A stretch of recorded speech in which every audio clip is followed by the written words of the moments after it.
ನಮಸ್ಕಾರ ವೀಕ್ಷಕರೇ, ಗ್ಯಾರಂಟಿ ನ್ಯೂಸ್ನ ಈ ಒಂದು ವಿಶೇಷ ಎಕ್ಸ್ಪ್ಲೈನರ್ ಕಾರ್ಯಕ್ರಮಕ್ಕೆ ಸ್ವಾಗತ. ನಾನು ದಿಲೀಪ್. ವೀಕ್ಷಕರೇ, ನೀವು ಸ್ಕ್ರೀನ್ ಮೇಲೆ ನೋಡ್ತಾ ಇದ್ದೀರಾ ಅಮೆರಿಕ ವರ್ಸಸ್ ಇರಾನ್, ಯುದ್ಧವೋ ಒಪ್ಪಂದವೋ ಅಂತ. ಅದಕ್ಕೆ ಎರಡು ಆಯ್ಕೆಗಳು ಇದೆ. ಒಂದು ಮಾತುಕತೆ ಮೂಲಕ ಬಗೆಹರಿಸ್ಕೊಳ್ಳೋದು, ಇಲ್ಲಾಂದರೆ ಯುದ್ಧಕ್ಕೆ ಹೋಗೋದು. ಆ ಎರಡು ಆಯ್ಕೆಗಳನ್ನು ಇವತ್ತು ಇರಾನ್ ಮತ್ತು ಅಮೆರಿಕ ಓಪನ್ ಆಗಿಟ್ಟಿದ್ದಾವೆ.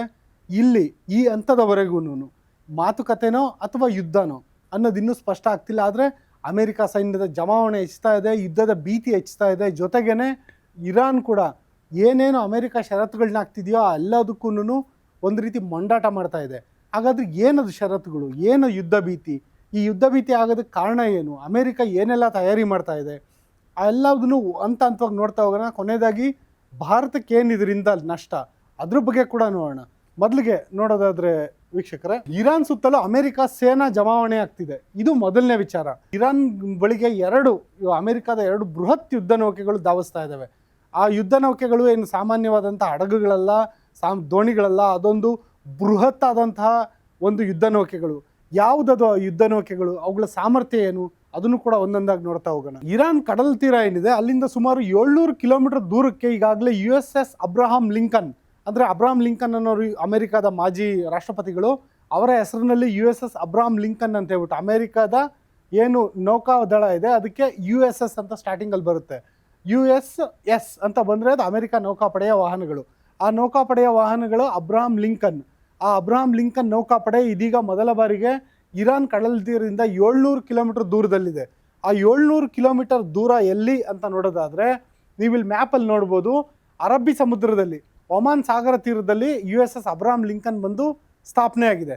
ಇದು ಅರಬ್ಬಿ ಕಡಲ ತೀರ. ನೀವಿಲ್ಲಿ ನೋಡ್ಬೋದು, ಈ ಕಡೆ ಬಂದರೆ ಭಾರತ ಬರುತ್ತೆ, ಇದು ಒಮಾನ್ ದೇಶ, ಇದು ಇರಾನ್ ದೇಶ. ಇರಾನ್ ದೇಶದಿಂದ 700 ಕಿಲೋಮೀಟರ್ ದೂರದಲ್ಲಿ USS ಅಬ್ರಹಾಂ ಲಿಂಕನ್ ನೆಲೆಯಾಗಿದೆ. ಯಾಕೆಂದರೆ ಒಂದು ವೇಳೆ ಏನಾದರೂ ಇರಾನ್ ದೇಶ ಏನಾದರೂ ಕ್ಷಿಪಣಿ ದಾಳಿ ಅಥವಾ ಡ್ರೋನ್ ದಾಳಿ ನಡೆಸಿದ್ರೆ ಯಾವುದೇ ಕಾರಣಕ್ಕೂ USS ಅಬ್ರಹಾಂ ಲಿಂಕನ್ಗೆ ಯಾವುದೇ ತೊಂದರೆ ಆಗಬಾರ್ದು ಅನ್ನೋ ಕಾರಣಕ್ಕೆ ಒಂದು ಸೇಫ್ ಡಿಸ್ಟೆನ್ಸಲ್ಲಿದೆ. ಜೊತೆಗೆ ಏನೊಂದು ಅರ್ಮುಜ್ ಜಲಸಂಧಿ ಅಂತ ಕರೀತಾರೆ, ಇರಾನ್ನ ಒಂದು ಜಲಗಡಿ ವ್ಯಾಪ್ತಿಯಲ್ಲಿ ಬರುತ್ತೆ ಅರ್ಮುಜ್ ಜಲಸಂಧಿ. ಇಲ್ಲಿ ನೀವು ನೋಡ್ಬೋದು, ಅತ್ಯಂತ ಸಣ್ಣ ಪ್ರದೇಶ ಇದೆ. ಇಲ್ಲಿಂದ ಸಾಗಿ ಹೋಗುವಂಥ ಯಾವ ಹಡಗುಗಳಿಗೂ ತೊಂದರೆ ಆಗದಲ್ಲದೆ ಇರೋ ರೀತಿಯಲ್ಲಿ ಒಂದು ಸೇಫ್ ಡಿಸ್ಟೆನ್ಸಲ್ಲಿ USS ಅಬ್ರಹಾಂ ಲಿಂಕನ್ ಇವಾಗ ಬಂದು ನಿಂತಿದೆ. USS ಅಬ್ರಹಾಂ ಲಿಂಕನ್ಗೆ ಒಂದು ಸಾಥ್ ಕೊಡೋದಕ್ಕೆ, ಅದರ ಒಂದು ಸಾಥಿ, ಅದರ ಒಂದು ಜೊತೆಗಾರನ ರೂಪದಲ್ಲಿ USS ಗೆರಾಲ್ಡ್ ಆರ್ ಫೋಲ್ಡ್ ಯುದ್ಧ ನೌಕೆ ಕೂಡ ಬರ್ತಾ ಇದೆ. ಇದು ಈಗಾಗಲೇ ಅಮೆರಿಕದ ಕರಾವಳಿಯಿಂದ ಹೊರಟಿದೆ. ಇದರ ಸದ್ಯದ ಲೊಕೇಶನ್, ಪ್ರೆಸೆಂಟ್ ಲೊಕೇಶನ್ ಅನ್ನೋನ್ ಅಂತ ಹೇಳಲಾಗ್ತಾ ಇದೆ. ಆದರೆ ಇದು ಕೂಡ ಅರಬ್ಬಿ ಸಮುದ್ರದಲ್ಲಿ ಏನೊಂದು USS ಅಬ್ರಹಾಂ ಲಿಂಕನ್ ಇದೆ, ಅಬ್ರಹಾಂ ಲಿಂಕನ್ಗೆ ಬಂದು ಇದು ಕೈ ಜೋಡಿಸಲಿದೆ ಅನ್ನೋ ಮಾಹಿತಿ ಇದೆ ಈ ಒಂದು ಯುದ್ಧ ನೌಕೆ ಕೂಡ.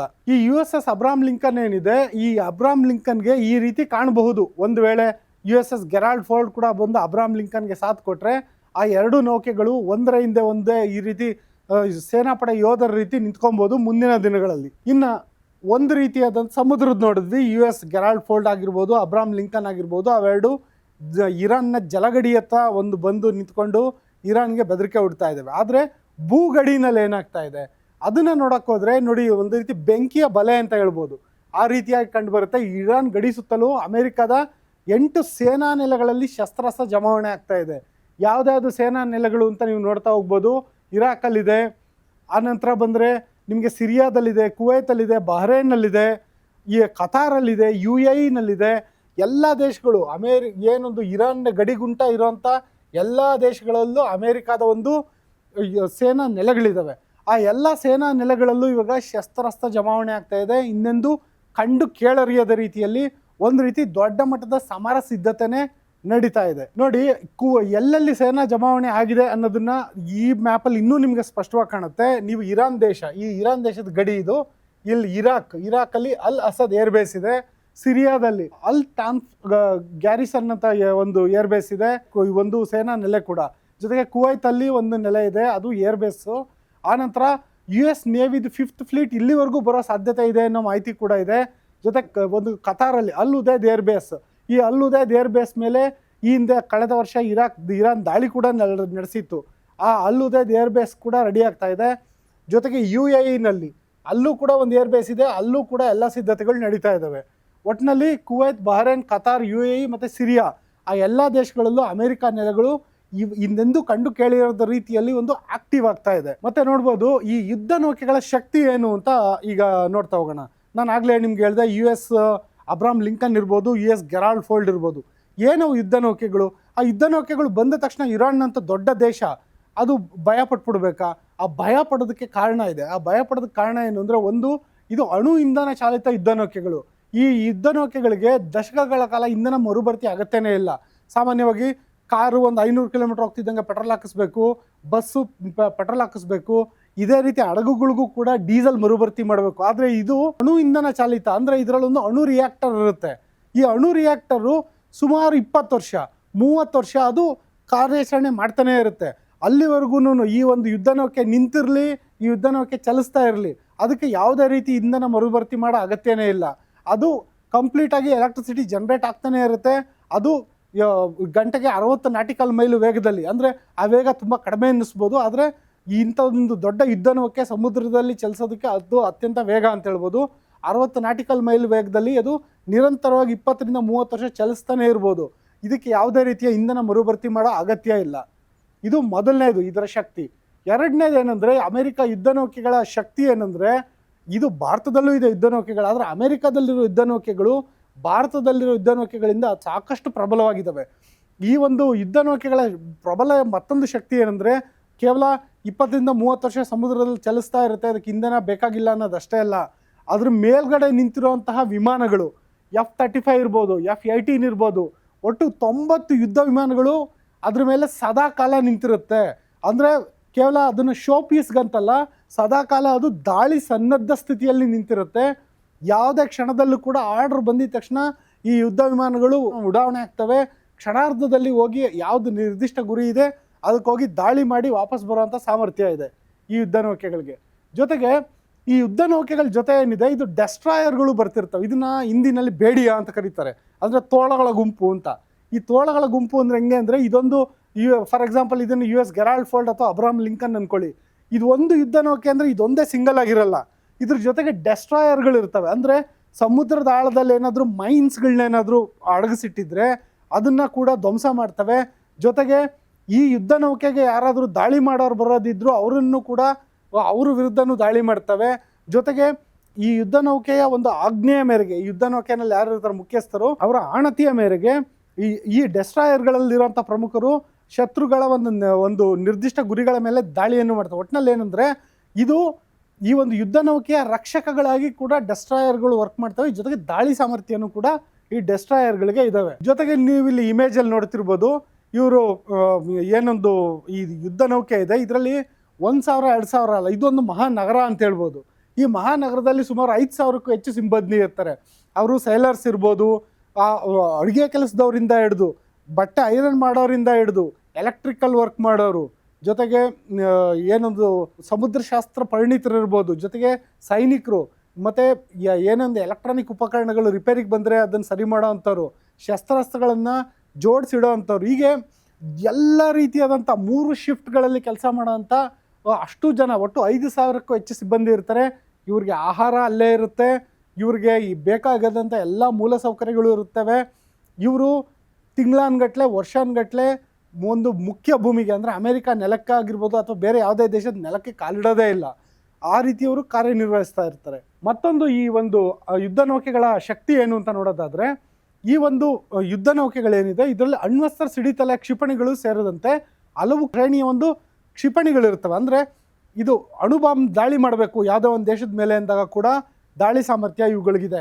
ಜೊತೆಗೆ ಯಾವುದೇ ಒಂದು ದೇಶದ ಮೇಲೆ ಸಾಂಪ್ರದಾಯಿಕ ರೀತಿಯಲ್ಲಿ ದಾಳಿ ಮಾಡಬೇಕು, ಒಂದು ನಿರ್ದಿಷ್ಟ ಗುರಿ ಮೇಲೆ ದಾಳಿ ಮಾಡಬೇಕು ಅಂದರೆ ಹಲವು ರೀತಿಯ ಕ್ಷಿಪಣಿಗಳಿರ್ತವೆ. ಕೇವಲ ಒಂದು ರೀತಿ ಅಲ್ಲ, 1000 ಕಿಲೋಮೀಟರ್ ಸಾಗೋವಂಥದ್ದು, 5 ರಿಂದ 10,000 ಕಿಲೋಮೀಟರ್ ಸಾಗುವಂಥ ಕ್ಷಿಪಣಿ, ಕೇವಲ 200 ಕಿಲೋಮೀಟರ್ ಸಾಗುವಂಥ ಕ್ಷಿಪಣಿ, ಈ ರೀತಿ ಹಲವು ರೀತಿಯ ಕ್ಷಿಪಣಿಗಳು, ಅಂದರೆ ಟ್ಯಾಕ್ಟಿಕಲ್ ವೆಪನ್ ಅಂತ ಏನು ಕರೀತಾರೆ, ಎಲ್ಲದರ ಒಂದು ಸಮಗ್ರವಾದ ಭಂಡಾರನೇ ಈ ಬಳಿ ಇರುತ್ತೆ. ಜೊತೆಯಲ್ಲೇ ಈ ಒಂದು ಯುದ್ಧ ನೌಕೆಗೆ ಇಷ್ಟೊಂದೆಲ್ಲ ಸಾಮರ್ಥ್ಯ ಇದ್ಮೇಲೆ ಇದಕ್ಕೆ ತನ್ನನ್ನು ತಾನು ರಕ್ಷಿಸ್ಕೊಳ್ಳೋ ಸಾಮರ್ಥ್ಯನೂ ಇರಬೇಕು. ಹಂಗಾಗಿ ಒಂದು ವೇಳೆ ಈ ಯುದ್ಧ ನೌಕೆ ಮೇಲೆ ಬೇರೆ ಯಾವುದಾದ್ರೂ ಶತ್ರು ದೇಶಗಳು ವಿಮಾನದ ಮೂಲಕ ಬಾಂಬ್ ದಾಳಿ ಮಾಡೋದಿದ್ರೆ, ಅಥವಾ ಕ್ಷಿಪಣಿ ದಾಳಿ ಮಾಡೋದಿದ್ರೆ, ಅಥವಾ ಡ್ರೋನ್ಗಳ ಮೂಲಕ ದಾಳಿ ಮಾಡೋದಿದ್ರೆ, ಆ ಎಲ್ಲ ದಾಳಿಗಳನ್ನು ತಡೆಯುವಂಥ ಕ್ಷಿಪಣಿ ನಿರೋಧಕ ವ್ಯವಸ್ಥೆ ಇದೆ. ನೀವು ಇಲ್ಲಿ ನೋಡ್ಬೋದು, ಈ ಒಂದು ರಾಡಾರ್ನ ಒಂದು ಮಾಹಿತಿಯನ್ನು ಗ್ರಹಿಸ್ಬಿಟ್ಟು ಈ ಒಂದು ಕ್ಷಿಪಣಿ ಸಾಗುತ್ತೆ, ಅದು ನಿರ್ದಿಷ್ಟ ಗುರಿಗೆ ಹೋಗ್ಬಿಟ್ಟು ಕ್ರೂಸ್ ಮಿಸೈಲ್ ಹೋಗಿ ಹೊಡೆದಾಕ್ ಬರುತ್ತೆ. ಒಂದು ವೇಳೆ ತನ್ನ ಗುರಿ ದಿಕ್ಕನ್ನು ಬದಲಾಯಿಸ್ತಾ ಇದ್ರು ಕೂಡ, ಅದು ವೇಗವನ್ನು ಬದಲಾಯಿಸ್ತಾ ಇದ್ರು ಕೂಡ ಅದನ್ನು ಫಾಲೋ ಮಾಡ್ಕೊಂಡು ಹೋಗಿ ಹೊಡೆಯುವಂಥ ಸಾಮರ್ಥ್ಯ ಈ ಒಂದು ಕ್ರೂಸ್ ಮಿಸೈಲ್ಗಳಿಗೆ ಇರುತ್ತೆ. ಜೊತೆಗೆ ಈ ಶತ್ರು ರಾಷ್ಟ್ರಗಳ ಒಂದು ಕ್ಷಿಪಣಿಗಳ ದಾಳಿ ತಪ್ಪಿಸೋದಕ್ಕೆ ಒಂದು ಸಿಗ್ನಲ್ ನಿಯಂತ್ರಣ ವ್ಯವಸ್ಥೆ ಕೂಡ ಇದರಲ್ಲಿದೆ. ಅಂದರೆ ಈ ಒಂದು ಏನು ರಡಾರ್ಗಳಿದ್ದಾವೆ, ಒಂದು ವೇಳೆ ಶತ್ರು ರಾಷ್ಟ್ರಗಳು ಕ್ಷಿಪಣಿ ದಾಳಿಯನ್ನು ಮಾಡಿದ್ರೆ ಆ ಕ್ಷಿಪಣಿಗಳು ಬರುವಾಗ ಆ ನಿರ್ದಿಷ್ಟ ಗುರಿಯನ್ನು ಇಟ್ಕೊಂಡು ಅವು ಬರ್ತಾ ಇರೋಂಥ ಸಂದರ್ಭದಲ್ಲಿ ಅವುಗಳನ್ನ ಗಲಿಬಿಲಿ ಉಂಟು ಮಾಡೋದು, ಅವುಗಳ ಒಂದು ಗುರಿಯನ್ನು ತಪ್ಪಿಸೋವಂಥ ಕೆಲಸಗಳನ್ನು ಮಾಡುತ್ತೆ. ಅಂದರೆ ಈ ಒಂದು ದಾಳಿ ತಪ್ಪಿಸೋ ಸಿಗ್ನಲ್ ನಿಯಂತ್ರಣ ಅಂತ ಹೇಳ್ತಾರೆ. ಆ ಒಂದು ಶತ್ರು ದೇಶದ ಕ್ಷಿಪಣಿಗಳ ಒಂದು ಸಿಗ್ನಲ್ಗಳನ್ನೇ ಒಂದು ಮಾರ್ಪಾಡು ಮಾಡೋದ್ರ ಮೂಲಕ ಅದು ದಿಕ್ಕು ತಪ್ಪೋ ರೀತಿ ಕೂಡ ಈ ಒಂದು ಯುದ್ಧ ನೌಕೆ ಮಾಡೋವಂಥ ಸಾಮರ್ಥ್ಯವನ್ನು ಹೊಂದಿದೆ. ಜೊತೆಗೆ ಸೆನ್ಸಾರ್ ಮತ್ತು ಅತ್ಯಾಧುನಿಕ ಎಲೆಕ್ಟ್ರಾನಿಕ್ ಯುದ್ಧ ವ್ಯವಸ್ಥೆ, ಅದು ಸೈಬರ್ ವಾರ್ ಆಗಿರ್ಬೋದು ಅಥವಾ ಒಂದು ಈ ವಾರ್ಫೇರ್ ಅಂತ ಏನು ಕರೀತಾರೆ, ಎಲೆಕ್ಟ್ರಾನಿಕ್ ವಾರ್ಫೇರ್, ಅದಕ್ಕೆ ಕೂಡ ಈ ಒಂದು ಯುದ್ಧ ನೌಕೆ ಸನ್ನದ್ಧವಾಗಿರುತ್ತೆ. ಅದಕ್ಕೆ ಈ ಎಲೆಕ್ಟ್ರಾನಿಕ್ ಸಿಗ್ನಲಿಂಗ್ ವ್ಯವಸ್ಥೆ ಮತ್ತು ರಾಡಾರ್ ವ್ಯವಸ್ಥೆ ಯಾವ ರೀತಿ ಇದೆ ಮತ್ತು ಅವುಗಳನ್ನು ಮೇಂಟೈನ್ ಮಾಡೋರನ್ನು ನೀವು ಈ ಇಮೇಜ್ಗಳಲ್ಲಿ ನೋಡ್ಬೋದು. ಜೊತೆಗೆ ಇವೆಲ್ಲ ವ್ಯವಸ್ಥೆ ಇರೋವಂಥ ಒಂದು ಯುದ್ಧ ನೌಕೆ ಇದೆಯಲ್ಲ, ಈ ಥರದ ಯುದ್ಧ ನೌಕೆಗಳು ಸಾಕಷ್ಟಿದೆ ಅಮೆರಿಕ ಬಳಿ. ಈ ಎಲ್ಲ ಯುದ್ಧ ನೌಕೆಗಳು ಕೂಡ ಅಮೇರಿಕಾದ ಸೆಂಟ್ರಲ್ ಕಮಾಂಡ್ ಅಂತ ಏನು ಕರೀತಾರೆ, ಅದು ಪೆಂಟಗಾನ್ನಲ್ಲಿರ್ಬೋದು ಅಥವಾ ಬೇರೆ ಯಾವುದೇ ನೆಲೆಗಳಲ್ಲಿರ್ಬೋದು. ಈ ಸೆಂಟ್ರಲ್ ಕಮಾಂಡ್ ಅಥವಾ ಮೂವ್ಮೆಂಟ್ ಕೂಡ ಆಗ್ತಿರ್ಬೋದು. ಈ ಸೆಂಟ್ರಲ್ ಕಮಾಂಡ್ನ ನಿಯಂತ್ರಣದಲ್ಲಿ 24/7 ಈ ಸೆಂಟ್ರಲ್ ಕಮಾಂಡ್ನ ನಿಯಂತ್ರಣದಲ್ಲಿರುತ್ತೆ. ಸೆಂಟ್ರಲ್ ಕಮಾಂಡ್ನ ಒಂದು ಆಜ್ಞೆಯನ್ನು ಇದು ಪಾಲಿಸುತ್ತೆ. ಸೆಂಟ್ರಲ್ ಕಮಾಂಡ್ ಹೇಳದಲ್ಲೇ ಯಾವ ಒಂದು ಕೆಲಸನೂ ಈ ಒಂದು ಯುದ್ಧ ನೌಕೆಗಳಲ್ಲಿರೋ ಯಾವ ಸಿಬ್ಬಂದಿನೂ ಮಾಡೋದಿಲ್ಲ. ಜೊತೆಗೆ ಇಷ್ಟೆಲ್ಲ ಇರೋವಂಥ ಯುದ್ಧ ನೌಕೆಗಳು ಅಮೆರಿಕಾದ ಮುಖ್ಯ ಭೂಮಿಯಿಂದ ಸಾವಿರಾರು ಕಿಲೋಮೀಟರ್, ಲಕ್ಷಾಂತರ ಕಿಲೋಮೀಟರ್ ದೂರದಲ್ಲಿದ್ದರೂ ಕೂಡ ಇವ್ರಿಗೆ ಕಾಲಕ್ಕೆ ಹಡಗುಗಳ ಮೂಲಕ ಆಗಿರ್ಬೋದು, ವಿಮಾನದ ಮೂಲಕ ಆಗಿರ್ಬೋದು, ಹೆಲಿಕಾಪ್ಟರ್ ಮೂಲಕ ಆಗಿರ್ಬೋದು, ಈ ರೀತಿ ಸಾಮಾನು ಸರಂಜಾಮು ಬರ್ತಿರುತ್ತೆ. ಅದು ಆಹಾರ ವಸ್ತುಗಳಾಗಿರ್ಬೋದು, ಅವ್ರಿಗೆ ಬೇಕಾಗಿರೋಂಥ ಏನೊಂದು ಬಟ್ಟೆಗಳಾಗಿರ್ಬೋದು ಅಥವಾ ಶಸ್ತ್ರಾಸ್ತ್ರಗಳಾಗಿರ್ಬೋದು, ಬೇರೆ ಯಾವುದೇ ಉಪಕರಣ ಬೇಕಿದ್ರೂ ಆ ಎಲ್ಲದನ್ನು ಕೂಡ ಕಾಲಕ್ಕೆ ನಿಯಮಿತವಾಗಿ ಸರಬರಾಜು ಆಗ್ತಾ ಇರುತ್ತೆ. ಅದಕ್ಕೋಸ್ಕರನೇ ಸಪ್ರೇಟ್ ವಿಮಾನಗಳು ಮೀಸಲಿರ್ತವೆ. ಮತ್ತು ನಾನು ನಿಮಗೆ ಆಗಲೇ ಹೇಳಿದೆ, ಎಲ್ಲ ರೀತಿಯ ಸಮುದ್ರ, ವಾಯು ಮತ್ತು ಸೈಬರ್ ದಾಳಿ ತಡೆಯುವಂಥ ಸಾಮರ್ಥ್ಯ ಇರುವಂಥ ಈ ಒಂದು ಹಡಗಿನಲ್ಲಿ ಹಲವು ರೀತಿಯ ಕ್ಷಿಪಣಿಗಳ ಒಂದು ವ್ಯವಸ್ಥೆ ಇರುತ್ತೆ. ಈ ವ್ಯವಸ್ಥೆಗಳು ಸಮುದ್ರದಲ್ಲಿ, ಅಂದರೆ ಸಮುದ್ರದ ಒಂದು ಗುರಿಗೆ ದಾಳಿ ನಡೆಸಬೇಕಾದ್ರೆ ಅದಕ್ಕೆ ಅಂತ ಬೇರೆಯಾದ ಕ್ಷಿಪಣಿ ಇರುತ್ತೆ. ಮತ್ತು ತನ್ನ ಒಂದು ಯುದ್ಧ ನೌಕೆಯಿಂದ ವಾಯುದಾಳಿ ನಡೆಸಬೇಕಾದ್ರೆ, ಯಾವುದಾದ್ರೂ ಡ್ರೋನ್ಗೆ ಅಥವಾ ವಿಮಾನಕ್ಕೆ ಅಥವಾ ಕ್ಷಿಪಣಿಗೆ ದಾಳಿ ನಡೆಸಬೇಕಾದ್ರೆ ಅದಕ್ಕೆ ಕೂಡ ಪ್ರತ್ಯೇಕವಾದ ಕ್ಷಿಪಣಿಗಳಿರುತ್ತೆ. ಜೊತೆಗೆ ಸೈಬರ್ ದಾಳಿ ನಡೆಸಬೇಕು ಅಂದರೂ ಕೂಡ, ಯಾವುದೋ ಒಂದು ಶತ್ರು ದೇಶದಲ್ಲಿ ಇಂಟರ್ನೆಟ್ ಹ್ಯಾಕ್ ಮಾಡಬೇಕು, ಆ ದೇಶದ ಒಂದು ಸರ್ಕಾರಿ ವೆಬ್ಸೈಟ್ನ ಹ್ಯಾಕ್ ಮಾಡಬೇಕು, ಆ ವ್ಯವಸ್ಥೆ ಕೂಡ ಇರುತ್ತೆ. ಮತ್ತು ಈ ಯುದ್ಧ ನೌಕೆ ಏನಿದೆ, ಈ ಯುದ್ಧ ನೌಕೆಯ ಒಳಭಾಗದ ಚಿತ್ರಣವನ್ನು ನೀವು ನೋಡ್ತಾ ಇದ್ದೀರಾ. ಈ ಒಳಭಾಗದ ಚಿತ್ರಣದಲ್ಲಿ ಏನೆಂದು ಸಿಬ್ಬಂದಿ ಇರ್ತಾರೆ, ಇವರು 24/7 ದಿನಕ್ಕೆ 3ರಿಂದ 4 ಶಿಫ್ಟ್ಗಳಲ್ಲಿ ಕೆಲಸ ಮಾಡ್ತಿರ್ತಾರೆ. 24/7 ಇವರು ತನ್ನ ಒಂದು ಯುದ್ಧ ನೌಕೆಗೆ ಯಾವ ರೀತಿಯಾದಂಥ ದಾಳಿ ಏನಾದರೂ ಸಾಧ್ಯತೆಗಳಿದಾವ ಅಥವಾ ತನಗೇನಾದರೂ ನಿರ್ದಿಷ್ಟವಾದ ಗುರಿ ಕಡೆ ಸಾಗೋದಕ್ಕೆ ಒಂದು ನಿರ್ದೇಶನ ಸಿಕ್ಕಿದೆಯಾ ಅಥವಾ ಯಾವುದಾದ್ರೂ ನಿಗದಿತ ಗುರಿಗೆ ಒಂದು ಉಡಾಯಿಸುವಂಥ ಒಂದು ಏನಾದರೂ ಗುರಿ ಇದೆಯಾ ಅಥವಾ ಕೇವಲ ಸಮರಾಭ್ಯಾಸ, ಅಂದರೆ ಒಂದು ಫ್ರೆಂಡ್ಲಿ ಅಭ್ಯಾಸ ಏನಾದರೂ ಮಾಡೋ ಸಂದರ್ಭದಲ್ಲೂ ಕೂಡ ಇವರು ಇರ್ತಾರೆ. ಅಂದರೆ ಈ ಒಂದು ಕಂಟ್ರೋಲ್ ರೂಮ್ ಏನಿದೆ ಇದು 24/7 ಕೆಲಸ ಮಾಡ್ತಾನೇ ಇರುತ್ತೆ. ಮತ್ತು ಇರಾನ್ ಸುತ್ತಲೂ ಅಮೆರಿಕ ಬೆಂಕಿಯ ಬಲೆನ ಯಾವ ರೀತಿ ಹೆಣೆದಿದೆ ಅಂತ ನೋಡೋದಾದರೆ, ಇರಾಕ್ನಲ್ಲಿ 2, ನಾನು ಆಗ್ತಾನೆ ನಿಮ್ಗೆ ಹೇಳ್ತಿದ್ದೆ, ಇರಾಕ್ನಲ್ಲಿ 2, ಕುವೈತ್ನಲ್ಲಿ 2, ಬಹ್ರೈನ್, ಕತಾರ್, UAE, ಸಿರಿಯಾದಲ್ಲಿ 1, ಇಷ್ಟು ಕಡೆ ಅಮೆರಿಕ ನೆಲೆಗಳಿದ್ದಾವೆ. ಇದು ನೀವು ಮ್ಯಾಪಲ್ಲಿ ನೋಡ್ಬೋದು. ಸೌದಿ ಅರೇಬಿಯಾ ಇದೆ. ಸೌದಿ ಅರೇಬಿಯಾದಲ್ಲಿ ಇವಿಷ್ಟು ಏನೇನು ನೆಲೆಗಳಿದ್ದಾವೆ ಇವೆಲ್ಲ ವಾಯು ನೆಲೆಗಳು. ಈ ವಾಯು ನೆಲೆಗಳು ಅಲ್ದಲೇ ಇನ್ನೂ ಇತರ ನೆಲೆಗಳನ್ನು ಕೂಡ ಅಮೆರಿಕ ಹೊಂದಿದೆ. ಒಟ್ಟಿನಲ್ಲಿ ಈ ಇರಾನ್ ದೇಶ ಏನಿದೆ, ಇರಾನ್ ದೇಶ ಸುತ್ತಲೂ ನೀವೇನು ಸ್ಟಾರ್ ಗಮನಿಸ್ತಾ ಇದ್ದೀರಾ, ಈ ಎಲ್ಲ ಸ್ಟಾರ್ಗಳು ಕೂಡ ಇರೋದು ಅಮೆರಿಕ ನೆಲೆಗಳು. ಅಂದರೆ ಯಾವ ಸಂದರ್ಭದಲ್ಲಿ ಬೇಕಾದರೂ ಅಮೆರಿಕ ದಾಳಿ ಮಾಡ್ಬೋದು. ಎಷ್ಟರ ಮಟ್ಟಿಗೆ ಅಂದರೆ ಪಾಕಿಸ್ತಾನದ ಗಡಿಯಲ್ಲೂ ಕೂಡ ನೆಲೆ ಹೊಂದಿದೆ. ಈ ರೀತಿಯಾದಂಥ ನೆಲೆಗಳ ಮೂಲಕ ಯಾವುದೇ ಕ್ಷಣದಲ್ಲಿ ಬೇಕಾದರೂ ದಾಳಿ ನಡೆಸೋಂಥ ಸಾಮರ್ಥ್ಯನ ಈ ಒಂದು ಅಮೆರಿಕ ಹೊಂದಿದೆ. ಇದು ಅಮೆರಿಕದ ಪ್ರಮುಖ ಶಕ್ತಿ ಇರಾನ್ ವಿರುದ್ಧ. ಮತ್ತು ಈ ಒಂದು ನೆಲೆಗಳೇನಿದ್ದಾವೆ, ಈ ನೆಲೆಗಳು ಕೇವಲ ದಾಳಿ ಮಾತ್ರ ಅಲ್ಲ, ನಿರಂತರವಾಗಿ ಸರ್ವೈಲೆನ್ಸ್ ಕೂಡ ಮಾಡ್ತಿರುತ್ತೆ. ಇದು ನೀವು ನೋಡ್ಬೋದು. ಈ ಡ್ರೋನ್ಗಳ ಮೂಲಕ ಈ ಒಂದು ಇರಾನ್ನ ಭೂಭಾಗ ಏನಿದೆ, ಈ ಭೂಭಾಗದಲ್ಲಿ ಯಾವ ರೀತಿ ಚಟುವಟಿಕೆಗಳಾಗ್ತಿದ್ದಾವೆ, ಎಲ್ಲಾದರೂ ಕ್ಷಿಪಣಿ ಇನ್ಸ್ಟಾಲೇಷನ್ಗಳಿದಾವ ಅಥವಾ ಎಲ್ಲಾದ್ರೂ ಏನೊಂದು ವಿಚಿತ್ರವಾದ ಆಕ್ಟಿವಿಟಿ ನಡೀತಾ ಇದೆಯಾ, ಎಲ್ಲಾದರೂ ಭೂಗರ್ಭದಲ್ಲಿ ಏನಾದ್ರೂ ಅವರು ನೆಲೆಗಳನ್ನು ಹೊಂದಿದ್ದಾರಾ, ಆ ಎಲ್ಲದನ್ನು ಪರಿಶೀಲನೆ ಮಾಡೋವಂಥ ವ್ಯವಸ್ಥೆ ಇರುತ್ತೆ. ಈ ಒಂದು ತುದಿನಲ್ಲಿ ರಾಡಾರ್ ವ್ಯವಸ್ಥೆ ಇರುತ್ತೆ, ಜೊತೆಗೆ ಕ್ಯಾಮ್ರಾ ವ್ಯವಸ್ಥೆ ಕೂಡ ಇರುತ್ತೆ. ಇದು ಅತ್ಯಂತ ನಿಖರವಾಗಿ ಸರ್ವೇಕ್ಷಣೆಯನ್ನು ಮಾಡ್ತಾ ಇರುತ್ತೆ. ಜೊತೆಯಲ್ಲಿ ಈ ಒಂದು ಡ್ರೋನ್ ಮಾದರಿಯ ಒಂದು ರೀತಿ ಏಲಿಯನ್ಸ್ಗಳ UFO ರೀತಿ ಕಾಣೋಂಥ ಈ ಒಂದು ವಾಹನಗಳೇನಿದ್ದಾವೆ, ಈ ಒಂದು ಡೆಲ್ಟಾ ವಿಮಾನಗಳು ಕೂಡ ಈ ಇರಾನ್ನ ವಾಯು ಪ್ರದೇಶದ ಮೇಲೆ ನಿಗಾ ವಹಿಸಿರುತ್ತೆ. ಅಂದರೆ ಇರಾನ್ಗೆ ಬೇರೆ ಯಾವುದಾದ್ರೂ ದೇಶದಿಂದ ಅನಧಿಕೃತವಾಗಿ ಯಾವುದಾದ್ರೂ ಯುದ್ಧ ವಿಮಾನಗಳು ಬಂತಾ ಅಥವಾ ವಿಮಾನಗಳು ಬಂದ್ವಾ, ಯಾವ ರೀತಿ ಸರಕುಗಳು ಬಂದವು, ಆ ಎಲ್ಲದನ್ನು ಕೂಡ ನಿಗಾ ವಹಿಸಬೇಕಾಗುತ್ತೆ. ಯಾಕೆಂದರೆ ನಾಳೆ ಏನಾದರೂ ಅಮೆರಿಕ ಏಕಾಏಕಿ ಇರಾನ್ ಮೇಲೆ ಯುದ್ಧಕ್ಕೋದಂಥ ಸಂದರ್ಭದಲ್ಲಿ ಇರಾನ್ ಅಚಾನಕ್ಕಾಗಿ ತನ್ನ ಬಳಿ ಇರುವಂಥ ಇದುವರೆಗೂ ಅಮೆರಿಕಕ್ಕೆ ಗೊತ್ತಿಲ್ಲದಲೇ ಇರುವಂಥ ಯಾವ್ದಾದ್ರು ವೆಪನ್ನ ಪ್ರಯೋಗಿಸ್ಬಿಟ್ರೆ ಆ ಒಂದು ದಾಳಿ ಸಾಧ್ಯ, ಆ ಒಂದು ಭೀತಿ ಕೂಡ ಇರೋದ್ರಿಂದ ಈ ರೀತಿ ಸರ್ವೇಕ್ಷಣೆ ಆಗ್ತಾನೇ ಇರುತ್ತೆ ನಿರಂತರವಾಗಿ. ಜೊತೆಗೆ ಈ ಸೇನಾ ನೆಲೆಗಳೇನು ಅವಲ್ಲೇ ಬೆಂಕಿಯ ಬಲೆ ಅಂತ ತೋರಿಸಿದ್ವಿ, ಆ ಸೇನಾ ನೆಲೆಗಳಲ್ಲಿ ಅಮೆರಿಕ ಸೇರಿದಂತೆ ನೇಟೋ ಸದಸ್ಯ ರಾಷ್ಟ್ರಗಳು, ಅಂದರೆ ಯುರೋಪಿಯನ್ ಒಂದು ರಾಷ್ಟ್ರಗಳಿದ್ದಾವೆ, ಅವು ನೇಟೋ ಸದಸ್ಯ ರಾಷ್ಟ್ರಗಳು. ಆ ಸದಸ್ಯ ರಾಷ್ಟ್ರಗಳ ಸೈನಿಕರು ಕೂಡ ಜಮಾವಣೆ ಆಗಿರ್ತಾರೆ, ಯಾವ ಕ್ಷಣದಲ್ಲಿ ಬೇಕಾದರೂ ಯುದ್ಧ ಸನ್ನದ್ಧ ಸ್ಥಿತಿಯಲ್ಲಿರ್ತಾರೆ. ಜೊತೆಗೆ ಈ ಒಂದು ನೆಲೆಗಳಲ್ಲಿ ಅಮೆರಿಕದ ಅತ್ಯಾಧುನಿಕ ಯುದ್ಧ ವಿಮಾನಗಳು ಕೂಡ ಇರ್ತವೆ. ಈ ಯುದ್ಧ ವಿಮಾನಗಳು F-35 ಹಿಡಿದು F-16ವರೆಗೂ ಎಲ್ಲ ಮಾದರಿ ಯುದ್ಧ ವಿಮಾನಗಳು ಈ ನೆಲೆಗಳಲ್ಲಿ ಸಮರ ಸನ್ನದ್ಧ ಆಗಿರುತ್ತೆ. ನೀವು ಈ ಇಮೇಜಲ್ಲಿ ನೋಡ್ಬೋದು ವೀಕ್ಷಕರೇ, ಈ ಒಂದು ಸೇನಾ ನೆಲೆಗಳೇನಿದ್ದಾವೆ, ಈ ಸೇನಾ ನೆಲೆಯಲ್ಲಿ ವಾಹನಗಳು ಮತ್ತು ವಿಮಾನಗಳು ಯಾವ ರೀತಿ ದಾಳಿಗೆ ಸಿದ್ಧವಾಗಿರುತ್ತೆ ಅಂದರೆ, ಈ ಕ್ಷಣ ಏನಾದ್ರೂ ಅವ್ರಿಗೆ ಇಮ್ಮಿಡಿಯೇಟ್ ಆರ್ಡ್ರ್ ಬಂದರೆ, ಈ ಕ್ಷಣ ಆರ್ಡ್ರ್ ಬಂದ್ರೂ ಕ್ಷಣಾರ್ಧದಲ್ಲಿ ಅವರು ವಿಮಾನದಲ್ಲಿ ಕೂತು ತಮಗೆ ವಹಿಸಲಾದಂಥ ನಿರ್ದಿಷ್ಟ ಗುರಿ ಕಡೆ ದಾಳಿಗೆ ಸಜ್ಜಾಗುವಂಥ ರೀತಿಯಲ್ಲಿ ಸನ್ನದ್ಧರಾಗಿರ್ತಾರೆ. ಜೊತೆಗೆ ಇಲ್ಲಿ ನೀವು ಶಸ್ತ್ರಾಸ್ತ್ರ ಭಂಡಾರಗಳ ಒಂದು ಇಮೇಜ್ನ ನೋಡ್ಬೋದು. ಈ ರೀತಿಯಾದ ಮದ್ದುಗುಂಡುಗಳು, ರೈಫಲ್ಗಳು ಮತ್ತು ಕ್ಷಿಪಣಿಗಳ ಬೃಹತ್ ಭಂಡಾರವನ್ನೇ ಅಮೆರಿಕ ಈ ಎಲ್ಲ ನೆಲೆಗಳಲ್ಲಿ ಹೊಂದಿದೆ. ಅಂದರೆ ಅಮೆರಿಕ ತನ್ನ ಮುಖ್ಯ ಭೂಮಿಯಲ್ಲಿ ಇರುವಂಥ ನೆಲೆಗಳು ಬೇರೆ, ಇದು ಅಮೆರಿಕದಿಂದ ಸಾವಿರಾರು ಕಿಲೋಮೀಟರ್ ದೂರದಲ್ಲಿ ಬೇರೆ ದೇಶಗಳಲ್ಲಿರುವಂಥ ನೆಲೆಗಳು. ಆ ನೆಲೆಗಳಲ್ಲೇ ಈ ಮಟ್ಟದ ಶಸ್ತ್ರಾಸ್ತ್ರ ಸಂಗ್ರಹವನ್ನು ಅಮೆರಿಕ ಮಾಡಿಟ್ಕೊಂಡಿದೆ, ಅದರಲ್ಲೂ ಇರಾನ್ ಸುತ್ತಲೂ. ಇದುವರೆಗೂ ನಾವೇನು ಮಾಡಿದ್ವಿ, ಈ ಒಂದು ಶಸ್ತ್ರಾಸ್ತ್ರಗಳು, ಮದ್ದುಗುಂಡುಗಳ ಬಗ್ಗೆ ಮಾತಾಡಿದ್ವಿ, ಯುದ್ಧ ನೌಕೆಗಳ ಬಗ್ಗೆ ಮಾತಾಡಿದ್ವಿ. ಆದರೆ ಅಮೆರಿಕ ಈ ಒಂದು ಸೇನಾ ಬಲ ಪ್ರದರ್ಶನ ಮಾಡ್ತಿರೋ ಜೊತೆಗೆ ಶಾಂತಿ ಮಾತುಕತೆಯೂ ನಡೆಸ್ತಾ ಇದೆ. ಯಾವ ರೀತಿ ಅಂದರೆ, ಒಂದು ಕಡೆ ಯುದ್ಧ ನೌಕೆಗಳು ಜಮಾವಣೆ ಮಾಡಿದ್ದಾರೆ, ಜೊತೆಗೆ ಇರಾನ್ನ ಸುತ್ತಲೂ ಸೇನಾ ನೆಲೆಗಳನ್ನು ಸನ್ನದ್ಧ ಮಾಡಿ ಇಟ್ಕೊಂಡಿದ್ದಾರೆ. ಇಷ್ಟಾದರೂ ಕೂಡ ಶಾಂತಿ ಮಾತುಕತೆ ಮಾಡ್ತಿದ್ದಾರೆ. ಅಂದರೆ ಏನು ಹೇಳಿ, ಒಂದು ಪಾಯಿಂಟ್ ಬ್ಲಾಂಕಲ್ಲಿ ಬಂದೂಕನ್ನು ಹಣೆ ಮೇಲೆ ಇಟ್ಬಿಟ್ಟು ಮಾತುಕತೆಗೆ ಬರ್ತೀಯೋ, ನಮ್ಮ ಮಾತನ್ನು ಒಪ್ತೀಯೋ ಅಥವಾ ಗುಂಡು ಆರಿಸ್ಬೇಕೋ, ಆ ರೀತಿಯಾದಂತಹ ಒಂದು ಶಾಂತಿ ಮಾತುಕತೆಗೆ ಅಮೆರಿಕ ಬಂದಿದೆ ಅನ್ಬೋದು. ಇಲ್ಲಿ ನೀವು ಗಮನಿಸ್ಬೋದು, ಏನು ಜಿನಿವಾದಲ್ಲಿ ನಡೀತಿರೋಂಥ ಶಾಂತಿ ಮಾತುಕತೆ ಇದು. ಈ ಶಾಂತಿ ಮಾತುಕತೆಯಲ್ಲಿ ವಿಶ್ವಸಂಸ್ಥೆ ಮತ್ತು ಅಮೆರಿಕದ ಅಧಿಕಾರಿಗಳು ಏನಿದ್ದಾರೆ, ಈ ಕಡೆ ನೋಡ್ಬೋದು ನೀವು ಇರಾನ್ನ ಒಂದು ಅಧಿಕಾರಿಗಳು, ಪ್ರತಿನಿಧಿಗಳಿದ್ದಾರೆ. ಇರಾನ್ನ ವಿದೇಶಾಂಗ ಸಚಿವರು ಕೂಡ ಈ ಒಂದು ಮಾತುಕತೆಯಲ್ಲಿ ಭಾಗಿಯಾಗಿದ್ದಾರೆ. ಈಗಾಗಲೇ 2ನೇ ಸುತ್ತಿನ ಶಾಂತಿ ಮಾತುಕತೆ ನಡೀತಾ ಇದೆ.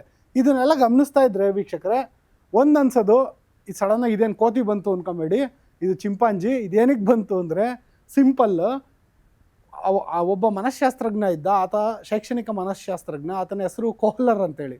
ಆತ ಚಿಂಪಾಂಜಿಗಳಿಗೆ ಪಾಠ ಕಲಿಸೋವಾಗ ಒಂದು ವ್ಯವಸ್ಥೆ ಮಾಡ್ತಿದ್ದ. ಏನಂದರೆ, ಆತ ಚಿಂಪಾಂಜಿ ತಾನು ಹೇಳಿದ್ದನ್ನು ಕೇಳಿದ್ರೆ, ಹೇಳಿದ್ದನ್ನು ಕಲಿತ್ರೆ ಅದಕ್ಕೆ ಬಾಳೆಹಣ್ಣನ್ನು ಗಿಫ್ಟಾಗಿ ಕೊಡ್ತಿದ್ದ. ಅದೇ ರೀತಿ ಚಿಂಪಾಂಜಿ ತಾನು ಹೇಳಿದ್ದನ್ನು ಕಲೀಲಿಲ್ಲ ಅಂದರೆ, ಅರ್ಥ ಮಾಡ್ಕೊಳ್ಳಿಲ್ಲ ಅಂದರೆ ದೊಣ್ಣೆ ಪೆಟ್ಟು ಕೊಡ್ತಿದ್ದ.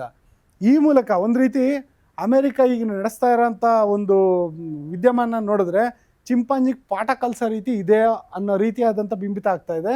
ಇದು ಒಂದು ಉದಾಹರಣೆ ಅಷ್ಟೇ. ಆ ಉದಾಹರಣೆಯಿಂದ ಆಚೆ ಹೋಗಿ ನೋಡಿದ್ರೆ ಕೇವಲ ಜಿನಿವಾದಲ್ಲಿ ಮಾತ್ರ ಅಲ್ಲ, ಅಮೆರಿಕ ಇರಾನ್ ನಡುವೆ ಸ್ವಿಟ್ಜರ್ಲೆಂಡ್ನಲ್ಲಿ ಈ ಜಿನಿವಾದಲ್ಲಿ ಏನು ಮಾತುಕತೆ ನಡೀತಾ ಇದೆ, ಅದ್ರ ಜೊತೆಯಲ್ಲೇನೆ ಇದು ಇರಾನ್ ಹಲವು ರೀತಿ ಬೇರೆ ಬೇರೆ ಕಡೆ ಕೂಡ ಮಾತುಕತೆಗಳನ್ನ ನಡೆಸ್ತಾ ಇದೆ. ಒಂದು ಹಂತದಲ್ಲಿ ಅಮೆರಿಕ ಕತಾರ್ನ ಒಂದು ಮಧ್ಯಸ್ಥಿಕೆಯನ್ನು ಇಟ್ಕೊಂಡು ಮಾತುಕತೆಗಳನ್ನು ಕೂಡ ನಡೆಸ್ತಾ ಇದೆ. ಜೊತೆಗೆ ಅಮೆರಿಕದ ಆಗ್ರಹ ಏನು ಮತ್ತು ಇರಾನ್ ನಿಲುವೇನು, ಈ ಶಾಂತಿ ಮಾತುಕತೆಗಳೇನೋ ನಡೀತಾ ಇದೆ. ಇಂಥ ಸಂದರ್ಭದಲ್ಲಿ ಅಮೆರಿಕದ ಆಗ್ರಹ ಏನು, ಅಮೆರಿಕ ಏನಕ್ಕೆ ಇರಾನ್ ಬಳಿ ಇಷ್ಟೊಂದು ಮಾತುಕತೆ ನಡೆಸ್ತಾ ಇದೆ, ಇಷ್ಟೊಂದು ಸೈನ್ಯ ಜಮಾವಣೆ ಮಾಡ್ತಾ ಇದೆ? ಅದಕ್ಕೆ ಪ್ರಮುಖ ಕಾರಣಗಳು ಪ್ರಮುಖವಾಗಿ 3 ಇದ್ದಾವೆ. ಒಂದು, ಇರಾನ್ ಅಣ್ವಸ್ತ್ರ ಅಭಿವೃದ್ಧಿ ಮಾಡ್ತಾ ಇದೆ ಅನ್ನೋದು ಅಮೆರಿಕ ಆರೋಪ. ಇರಾನ್ಗೆ 1970ರ ದಶಕದಲ್ಲಿ ಅಮೆರಿಕ ಮತ್ತು ಇಸ್ರೇಲ್ ದೇಶಗಳೇನೇ ಒಂದು ನಾಗರಿಕ ಅಣ್ವಸ್ತ್ರ, ಅಂದರೆ ಒಂದು ಇಂಧನ ತಯಾರಿಕೆಗೆ, ಅಂದರೆ ಅಣು ಇಂಧನ ತಯಾರಿಕೆಗೆ ಒಂದು ತಂತ್ರಜ್ಞಾನನ ಕೊಟ್ಟಿತ್ತು ಇರಾನ್ಗೆ. ಆವಾಗ ಶಾಹಜಹಾನ್ ಪಹಲ್ವಿ ಅವನ ಸರ್ಕಾರ ಇದ್ದಂಥ ಸಂದರ್ಭದಲ್ಲಿ. ಆ ನಂತರದ ದಿನಗಳಲ್ಲಿ ಯಾವಾಗ ಈ ಒಂದು ಖಮೇನಿ ಆಡಳಿತಕ್ಕೆ ಒಳಗಾಯಿತು.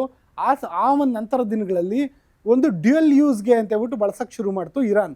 ಅಂದರೆ ಮೇಲ್ನೋಟಕ್ಕೆ ಈ ಒಂದು ಅಣುಶಕ್ತಿಯನ್ನು ಇಂಧನವಾಗಿ ಬಳಸ್ಕೊಳೋದು, ಜೊತೆಗೆ ಒಳೊಳಗೇನೆ ಅಣ್ವಸ್ತ್ರ ತಯಾರಿಕೆ ಕೂಡ ಮಾಡೋದು. ಈ ಅಣ್ವಸ್ತ್ರ ತಯಾರಿಕೆ ಬಗ್ಗೆ ಕೇಳಿದ್ರೆ ನಮಗೇನು ಗೊತ್ತಿಲ್ಲ ಅನ್ನೋದು, ಆದರೆ ಬಳಸೋದು ಮಾತ್ರ ಅಣು ಇಂಧನಕ್ಕೆ. ಅಂದರೆ ಈ ಎರಡೂ ಟೆಕ್ನಾಲಜಿಗಳು ಒಂದೇ ಆಗಿರೋದ್ರಿಂದ ಅದು ಪ್ರಪಂಚದ ಕಣ್ಣಿಗೆ ಮಣ್ಣೆರಚಿ ಒಳಗೊಳಗೆ ಅಣ್ವಸ್ತ್ರ ಅಭಿವೃದ್ಧಿ ಮಾಡ್ತಾ ಇದೆ ಅನ್ನೋದು ಅಮೆರಿಕ ಆರೋಪ, ಜೊತೆಗೆ ಇಸ್ರೇಲ್ ಆರೋಪ ಕೂಡ. ಹಾಗಾಗಿ ಈ ಅಣ್ವಸ್ತ್ರ ಅಭಿವೃದ್ಧಿ ಮಾಡಬಾರ್ದು ಅನ್ನೋದು ಅಮೆರಿಕದ ಮೊದಲನೇ ಆಗ್ರಹ. ಎರಡನೇದು ಈ ಒಂದು 3H ಅಂತ ಕರೀತಾರೆ, ಹಮಾಸ್, ಹೆಜ್ಬುಲ್ಲಾ ಮತ್ತು ಹೌತಿ. ಏನೊಂದು ಗಾಜಾಪಟ್ಟಿಯಲ್ಲಿರುವಂಥ ಹಮಾಸ್ ಇರ್ಬೋದು, ಮತ್ತು ಲೆಬನಾನಲ್ಲಿರುವಂಥ ಹೆಜ್ಬುಲ್ಲಾ ಉಗ್ರರು ಇರ್ಬೋದು, ಮತ್ತು ಯಮನ್ನಲ್ಲಿರುವಂಥ ಹೌತಿ ಉಗ್ರರು ಇರ್ಬೋದು. ಈ ಎಲ್ಲ ಉಗ್ರರಿಗೆ ಹಿಂಬಾಗಲ ಮೂಲಕ ಈ ಒಂದು ಇರಾನ್ ನೆರವು ಕೊಡ್ತಾ ಇದೆ. ಇರಾನ್ ತನ್ನಲ್ಲಿರುವಂತಹ ನೈಸರ್ಗಿಕ ಅನಿಲವನ್ನು ಮತ್ತು ಪೆಟ್ರೋಲಿಯಂ ಇಂಧನವನ್ನು ಮಾರಾಟ ಮಾಡಿ ಅದರಲ್ಲಿ ಬರುವಂಥ ದುಡ್ಡಲ್ಲಿ ಈ ಉಗ್ರರಿಗೆಲ್ಲನೂ ಹಣ ಮತ್ತು ಶಸ್ತ್ರ ಸರಬರಾಜನ್ನು ಮಾಡಿ ಇವರನ್ನ ಇಡೀ ಮಧ್ಯಪ್ರಾಚ್ಯದಲ್ಲಿ ಒಂದು ರೀತಿಯಾದಂತಹ ಒಂದು ಆತಂಕಕಾರಿ ವಾತಾವರಣವನ್ನು ಇರಾನ್ ಸೃಷ್ಟಿ ಮಾಡ್ತಿದೆ ಅನ್ನೋದು ಅಮೆರಿಕದ ಆರೋಪ. ಜೊತೆಗೆ ಈಗಾಗಲೇ ಮಾಧ್ಯಮಗಳಲ್ಲಿ ಗಮನಿಸಿರ್ಬೋದು, ಇರಾನ್ ನೆಲದಲ್ಲಿ ತನ್ನದೇ ಪ್ರಜೆಗಳ ಮೇಲೆ ನರಮೇಧ ನಡೆಸ್ತಾ ಇದೆ ಇರಾನ್ ದೇಶ. ಯಾಕೆಂದರೆ ಇದುವರೆಗೂ 5,000 to 6,000 ಜನ ಇರಾನ್ನಲ್ಲಿ ನಾಗರಿಕರು ಸತ್ತೋಗಿದ್ದಾರೆ. ಪ್ರತಿಭಟನೆ ಮಾಡ್ತಿದ್ದವರು ಏನು ಇರಾನ್ ನೆಲಕ್ಕೆ ತೆಹರಾನ್ ಇರ್ಬೋದು, ಇರಾನ್ನ ರಾಜಧಾನಿ ತೆಹರಾನ್ ಸೇರಿದಂತೆ ಹಲವು ನಗರಗಳಿಗೆ ಒಂದು ಸೇನಾ ಪಡೆಗಳು ನುಗ್ಗಿದ್ದಾವೆ. ಯಾರು ಪ್ರತಿಭಟನೆ ಮಾಡ್ತಿದ್ದಾರೆ ಅವರಿಗೆ ಕಂಡಲ್ಲಿ ಗುಂಡಿಡೋವಂಥ ಕೆಲಸ ಮಾಡ್ತಾ ಇದ್ದಾರೆ. ಈ ಒಂದು ಶವಗಳನ್ನು ಜೋಡಿಸಿಡೋಕ್ಕೂ ಕೂಡ ಆಗದಲ್ಲೇ ಇರುವಂಥ ಪರಿಸ್ಥಿತಿ ಅಲ್ಲಿನ ಶವಾಗಾರಗಳಲ್ಲಿದೆ. ಈ ಎಲ್ಲ ಮಾಹಿತಿಗಳು ಹೊರಬೀಳ್ತಾ ಇದೆ. ಹಾಗಾಗಿ ಏನೊಂದು ಈ ಹಿಂದೆ ಹಿಜಾಬ್ ಹೋರಾಟ ನಡೆದಾಗಲೇ 100 ಜನರ ಹತ್ಯೆಯಾಗಿತ್ತು. ಅಂಥದ್ರಲ್ಲಿ ಈಗ ಆಡಳಿತ ಬದಲಾಯಿಸಬೇಕು, ಅಯಾತುಲ್ಲಾ ಅಲ್ ಖಮೇನಿ ಸರ್ಕಾರವನ್ನು ಬದಲಾಯಿಸಬೇಕು ಅಂತ ಹೇಳ್ಬಿಟ್ಟು ಏನು ಹೊರಟಿದ್ದಾರೆ. ಈ ಒಂದು ಹೋರಾಟದಲ್ಲಿ 1000 ಜನರ ಹತ್ಯೆಯಾಗಿದೆ. ಹಾಗಾಗಿ ಇಲ್ಲಿನ ಜನ ಅಮೆರಿಕಾಗೆ ಬನ್ನಿ ನಮ್ಗೆ ನೆರವು ಕೊಡಿ ಅಂತ ಕೇಳ್ತಾ ಇದ್ದಾರೆ. ಈ ಎಲ್ಲ ಕಾರಣಗಳಿಂದಾಗಿ ಈ ಎಲ್ಲರ ಮೇಲೆ ನರಮೇಧವನ್ನು ನಿಲ್ಲಿಸಬೇಕು ಅನ್ನೋದು ಅಮೆರಿಕ ಆಗ್ರಹ. ಆದರೆ ಈ 3 ವಿಷಯಗಳನ್ನೇನೋ ಗಮನಿಸಿದ್ವಿ. ಇಲ್ಲಿ ಪ್ರಮುಖವಾಗಿ ಗಮನಕ್ಕೆ ಬರೋದು, ಅಷ್ಟು ದೂರದಲ್ಲಿರೋ ಅಮೆರಿಕಾಗೆ ಇರಾನ್ನಲ್ಲಿ ಈ ಒಂದು ಶಾಂತಿ ಪುನಃಸ್ಥಾಪನೆ ಮಾಡಿ ಲಾಭ ಏನು ಅಂತ. ಒಂದು ಪ್ರಮುಖ ಲಾಭ, ಇರಾನ್ನಲ್ಲಿರುವಂಥ ನೈಸರ್ಗಿಕ ಅನಿಲ ಇರ್ಬೋದು, ಇಂಧನ ಇರ್ಬೋದು, ಪೆಟ್ರೋಲಿಯಂ ಇಂಧನ. ಆ ಕಾರಣಕ್ಕಾಗಿ ಎಲ್ಲಿನ ಪೆಟ್ರೋಲಿಯಂ ಗಣಿಗಳ ಮೇಲೆ ನಿಯಂತ್ರಣ ಸಾಧಿಸೋದಕ್ಕೆ ಕೂಡ ಅಮೆರಿಕ ಈ ರೀತಿ ಮಾಡ್ತಿರ್ಬೋದು. ಯಾಕೆಂದ್ರೆ ಡೊನಾಲ್ಡ್ ಟ್ರಂಪ್ ಮಾತಾಡ್ತಾರೆ ಡೀಲ್ ಅಂತಾರೆ. ಹಾಗಾಗಿ ಆ ಡೀಲ್ ಕೂಡ ಇದ್ರಲ್ಲಿ ಸೇರಿರ್ಬೋದು. ಒಟ್ಟಿನಲ್ಲಿ ಇಷ್ಟು ಕಾರಣಗಳು ಮುಖ್ಯ ಅಂತ ಹೇಳ್ಬೋದು. ಇನ್ನು ಒಂದು ವೇಳೆ ಯುದ್ಧ ಶುರುವಾಗೇ ಬಿಡ್ತು ಅಂತಲೇ ಅಂದ್ಕೊಳ್ಳೋಣ, ಏನು ಶಾಂತಿ ಮಾತುಕತೆಗಳು ಅಥವಾ ಡೊನಾಲ್ಡ್ ಟ್ರಂಪ್ ಹೇಳ್ತಿರೋ ರೀತಿ ಡೀಲ್ಗಳು ಆಗ್ದಲೇ ಇದ್ದಂಥ ಸಂದರ್ಭದಲ್ಲಿ ಯುದ್ಧ ಶುರುವಾಗೇ ಬಿಡ್ತು ಅಂದಾಗ ಮೇಲ್ನೋಟಕ್ಕೆ ಹೇಳೋದೇನು ಅಂದರೆ ಇದೊಂದು ರೀತಿ ಆನೆ ಮತ್ತು ಇರುವೆ ಮಧ್ಯದ ಯುದ್ಧ ಅಂತ ಹೇಳ್ಬೋದು. ಯಾಕೆಂದರೆ ಅಮೇರಿಕ ತನ್ನ ರಕ್ಷಣಾ ಬಜೆಟ್ ಇರ್ಬೋದು, ತನ್ನ ತಂತ್ರಜ್ಞಾನ ಇರ್ಬೋದು, ತನ್ನ ವಾಯುಪಡೆ, ತನ್ನ ಕ್ಷಿಪಣಿ, ತನ್ನ ನೌಕಾದಳ, ತನ್ನ ಭೂಸೇನೆ ಮತ್ತು ತನ್ನಲ್ಲಿರುವಂತಹ ಒಂದು ಸಂಪನ್ಮೂಲ ಸಂಗ್ರಹ ಎಲ್ಲ ವಿಚಾರದಲ್ಲೂ ಕೂಡ ಇರಾನ್ ಏನೇನೂ ಅಲ್ಲ. ಆದರೂ ಕೂಡ ಈ ಯುದ್ಧದಲ್ಲಿ ಸಾಂಪ್ರದಾಯಿಕ ಯುದ್ಧ ಅಂತ ಏನು ಕರೀತಾರೆ ಅದನ್ನು ನಡೆದ್ರೆ ಅಮೇರಿಕಾನ ಮೀರ್ಸೋಕ್ಕೆ ಇರಾನ್ ಕೈಲಿ ಸಾಧ್ಯನೇ ಇಲ್ಲ. ಇರಾನ್ ಬಳಿ ಒಂದು ಅತ್ಯಂತ ಪ್ರಬಲವಾದ ಸಾಧನ ಇದೆ. ಏನಂದರೆ ಅದು ಇರಾನ್ ಬಳಿ ಇರುವಂಥ ಕ್ಷಿಪಣಿಗಳು. ಏನಕ್ಕೆ ಇರಾನ್ ಬಳಿ ಇರುವಂಥ ಕ್ಷಿಪಣಿಗಳು ಅತ್ಯಂತ ಒಂದು ರೀತಿ ಪ್ರಬಲ ಅನಿಸುತ್ತೆ? ಏನಕ್ಕೆ ಅಂದರೆ ಅವು ಟೆಸ್ಟೇ ಆಗಿಲ್ಲ. ಏನಕ್ಕೆ ಟೆಸ್ಟ್ ಆಗಿಲ್ಲ ನೋಡಿ, ಇದರಲ್ಲಿ ನೀವು ಗಮನಿಸ್ಬೋದು. ಕೋರಾನ್ ಶಾ ಅಂತ ಒಂದು ಖಂಡಾಂತರ ಕ್ಷಿಪಣಿ ಇದೆ. ಇದರ ವ್ಯಾಪ್ತಿ 10,000 ಕಿಲೋಮೀಟರ್ ಅಂತ ಹೇಳಲಾಗ್ತಾ ಇದೆ. ಇದುವರೆಗೂ ಈ ಕ್ಷಿಪಣಿಯನ್ನು ಇರಾನ್ ಯಾರ ಮೇಲೂ ಪ್ರಯೋಗಿಸಿಲ್ಲ. ಆದರೆ ಈ ಕ್ಷಿಪಣಿಯ ತಂತ್ರಜ್ಞಾನ, ಈ ಒಂದು ಕ್ಷಿಪಣಿ ಅದು ಸೂಪರ್ಸಾನಿಕ್ ಅಲ್ಲ, ಹೈಪರ್ಸಾನಿಕ್ ಇದೆ.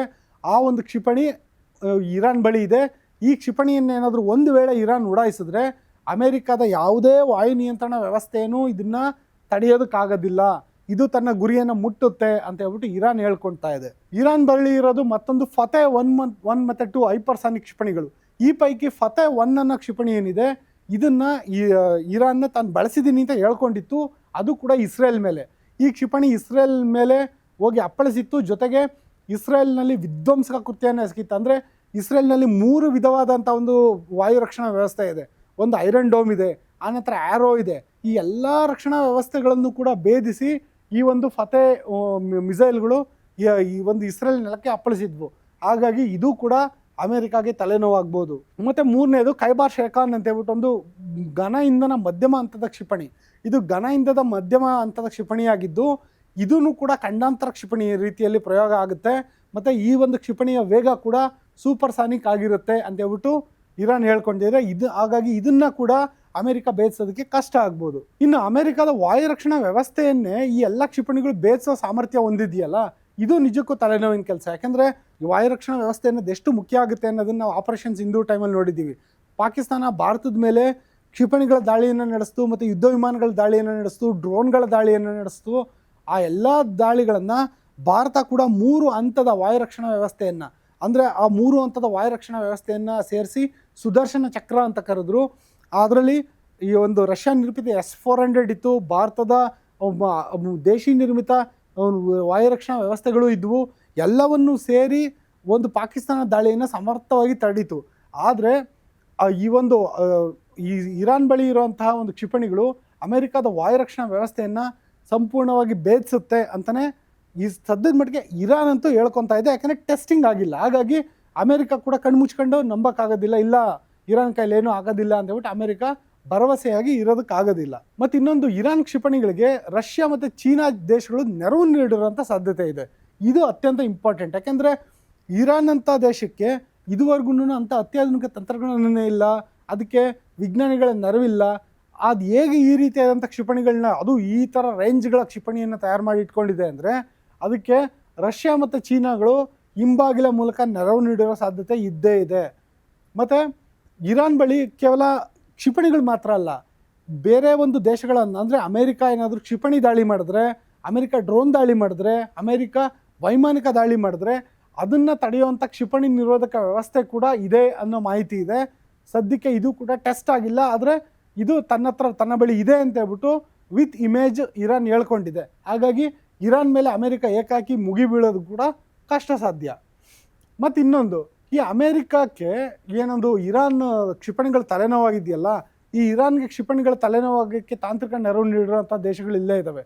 ಒಂದು, ಚೀನಾ ಅಧ್ಯಕ್ಷ ಕ್ಸಿ ಜಿನ್ಪಿಂಗ್ ಇರ್ಬೋದು, ರಷ್ಯಾ ಅಧ್ಯಕ್ಷ ವ್ಲಾಡಿಮಿರ್ ಪುಟಿನ್ ಇರ್ಬೋದು, ಮತ್ತು ಏನೊಂದು ಉತ್ತರ ಕೊರಿಯಾ ಸರ್ವಾಧಿಕಾರಿ ಕಿಮ್ ಜಾಂಗ್ ಉನ್ ಇರ್ಬೋದು. ಅವರೆಲ್ಲರೂ ಕೂಡ ಅಯಾತುಲ್ಲಾ ಅಲ್ ಖಮೇನಿ ಸರ್ಕಾರಕ್ಕೆ ನೆರವಾಗಿ ನಿಂತಿದ್ದಾರೆ. ಅಂದರೆ ಏನೊಂದು ವೆಸ್ಟ್ರನ್ ಫ್ರಂಟ್ ಅಂತ ಇದೆ, ಅಂದರೆ ಪಾಶ್ಚಿಮಾತ್ಯ ದೇಶಗಳ ಒಂದು ಪಡೆ, ನೇಟೋ ಪಡೆ, ಅದಕ್ಕೆ ಪ್ರತಿಯಾಗಿ ಪೂರ್ವಾತ್ಯ ರಾಷ್ಟ್ರಗಳಲ್ಲಿರುವಂತಹ ಈ ಎಲ್ಲ ರಾಷ್ಟ್ರಗಳು ಕೂಡ ಇರಾನ್ ನೆರವಿಗೆ ನಿಂತಿದೆ ಅನ್ನೋದು ಸದ್ಯಕ್ಕಿರೋ ಮಾಹಿತಿ. ಹೀಗಾಗಿ ಒಂದು ವೇಳೆ ಏನಾದರೂ ಇರಾನ್ ಮತ್ತು ಅಮೆರಿಕ ಯುದ್ಧ ಶುರುವಾದರೆ ಏನೆಲ್ಲ ಪರಿಣಾಮಗಳು ಆಗ್ಬೋದು ಅನ್ನೋ ಭೀತಿ ಇದ್ದೇ ಇದೆ. ಇನ್ನು ಭಾರತದ ಮಟ್ಟಿಗೆ ಏನು ಈ ಯುದ್ಧದಿಂದ ಅಂದರೆ, ಮೊಟ್ಟ ಮೊದಲಿಗೆ ನಮಗೆ ಪೆಟ್ರೋಲ್ ಮತ್ತು ಡೀಸೆಲ್ ಬೆಲೆ ಹೆಚ್ಚಾಗೋದು 100% ಖಚಿತ.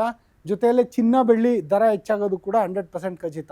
ಹಾಗಾಗಿ ಯಾವುದೇ ಕಾರಣಕ್ಕೂ ಈ ರೀತಿಯಾದಂಥ ಯುದ್ಧಗಳು ನಡೀದಲ್ಲೇ ಇರಲಿ, ಈ ಒಂದು ವಿಶ್ವಶಾಂತಿ ಸದೃಢವಾಗಿರಲಿ ಅನ್ನೋದೇ ನಮ್ಮೆಲ್ಲರ ಆರೈಕೆ. ನಿಮ್ಮೂರಿನಿಂದ ವಿಶ್ವ ಮಟ್ಟದವರೆಗೆ ರಾಜಕೀಯ, ಸಿನಿಮಾ, ಸ್ಪೋರ್ಟ್ಸ್ ಯಾವ ಸುದ್ದಿಯೂ ಮಿಸ್ ಆಗಲ್ಲ. ಬರೀ ಸುದ್ದಿಯಷ್ಟೇ ಅಲ್ಲ, ಜೊತೆಯಲ್ಲೇ ಇರುತ್ತೆ ವಿಶ್ಲೇಷಣೆ. ಗ್ಯಾರಂಟಿ ನ್ಯೂಸ್ನ ಸಬ್ಸ್ಕ್ರೈಬ್ ಮಾಡಿ, ಫಾಲೋ ಮಾಡಿ, ಕ್ಷಣ ಕ್ಷಣದ ಅಪ್ಡೇಟ್ಸ್ ಪಡೆಯಿರಿ.